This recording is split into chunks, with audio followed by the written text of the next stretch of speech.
নমস্কার বন্ধুরা, সকলে কেমন আছেন? আশা করছি ভালো আছেন, সুস্থ আছেন। আমরাও সকলে ভালো আছি। ভিডিওটি এখন থেকে শুরু করলাম। আজকে সন্ধ্যাবেলা ভাবলাম যে মুড়ি আর খাবো না, আজকে একটু চাউমিন বানাই। তো চাউমিন খাওয়া হবে। তো অনেকদিন চাউমিন হয়ে গেছে, চাউমিন বানানো হয়নি। তো আজকেই চাউমিনটা করছি। আর সন্দীপের পরীক্ষা হচ্ছে, সন্দীপের কদিন শরীরটা খারাপ ছিল, ওই জন্য চাউমিন করিনি। আজকে একটু ভাবলাম যে রোজ তো মুড়ি খাওয়া হচ্ছে কিছু না কিছু দিয়ে, তো আজকে মুড়ি খাওয়া কী দিয়ে হবে, তার থেকে বরঞ্চ চাউমিন করে ফেলি। আজকে চাউমিন যে করবো, কোনো সবজি ছিল না, খালি ছিল দুটো ডিম আলু পেঁয়াজ দিয়ে আমি চাউমিনটা বানিয়েছি আজকে। এখানে চাউমিনটা আমি সেদ্ধ করে নিয়েছি, সেদ্ধ করে একটু ঠান্ডা জল দিয়ে ধুয়ে নিচ্ছি বেসিনের মধ্যে।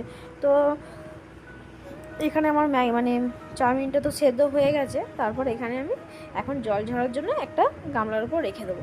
রেখে দিয়ে একটু আলু পেঁয়াজ, আলুগুলো সেদ্ধ করবো না, আগের বারে আলুগুলো সিদ্ধ করেছিলাম বলে বাজে হয়েছিল, গলে গেছিলো। তো জন্য আজকে আলুগুলো সিদ্ধ করবো না, শুধু তেলে ভেজে নেবো। আজকে একটু শর্টে করলাম, আলাদা আলাদা করে করলাম না, সব কিছু পেঁয়াজ আলু একসঙ্গেই ভেজে নেবো, আলাদা আলাদা করে কিছু ভাজবো না। তো এখানে আলু আর পেঁয়াজটা ভেজে নিচ্ছি তেলেতে, কারণ সেদ্ধ করবো না, তেলের মধ্যেই ভেজে নেবো। এখানে আলু পেঁয়াজটা এই দেখুন, আলুটা আর পেঁয়াজটা দিয়ে দিয়েছি। আলু পেঁয়াজ দিয়ে যেহেতু আজকে চাউমিনটা বানাবো, আর ডিমটাও আলাদা করে ভাজবো না, কোনো কিছু আজকে আলাদা করে ভাজবোই না, সব কিছু এক কাছে ভেজে দেবো। দেখুন, ডিম আলু পেঁয়াজ সব কিছু আমি এক কাছে দিয়ে ঘেটে দিয়ে ভেজে ফেলছি।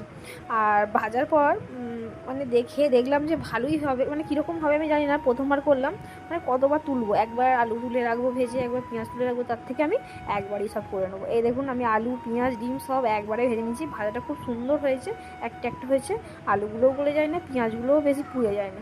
তো এখানে আলু পেঁয়াজ ডিম ভাজা হয়ে গেছে, আর আলু পেঁয়াজ ডিমগুলো তো ভাজা হয়ে গেছে, আর সেদ্ধ করে রাখা চাউমিনগুলো এবার তেলের মধ্যে দিয়ে ভেজে নেবো। তো চাউমিনটা দেওয়ার আগে ভাবলাম যে নুন দিতে ভুলে গেছি, নুন দেওয়া হয়নি। আর একবার করেছিলাম নুন দিইনি, আলোনা হয়েছে, খেতে অতটা ভালো হয়নি, নুনটা দিতে ভুলে গেছি। এবারে দেওয়ার সময় মনে পড়ে গেছে যে নুন দেওয়া হয় না, সব দিয়েছি নুন দিয়ে না, তো নুনটা দিয়ে তারপর চাউমিনগুলো দিয়ে দিচ্ছি। চাউমিনগুলো দিয়ে ভালো করে নেড়ে ছেড়ে ভালো করে একটুখানি অল্প আঁচে ভেজে নেবো। আঁচটা কমানোও হয়নি, আঁচটা বাড়িয়ে রেখেছিলাম, তাতেই ভেজে নিয়েছি। তো ভাজা ভাজা হয়ে গেছে আমার এখানে।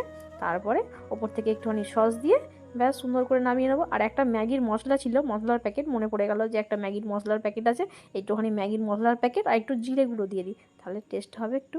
তো এই দেখুন, জিরে গুঁড়ো আর ম্যাগির মশলা দিয়ে ভালো করে মিক্স করে নিয়েছি।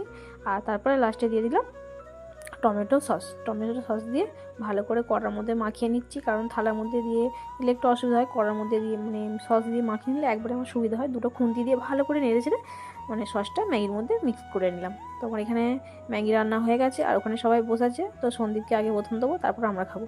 তো এখানে সব থালায় বেড়ে নিচ্ছি, সন্দীপকে আগে দিয়ে দিচ্ছি থালাতে, কারণ ওটা ঠান্ডা হচ্ছে, গরম গরম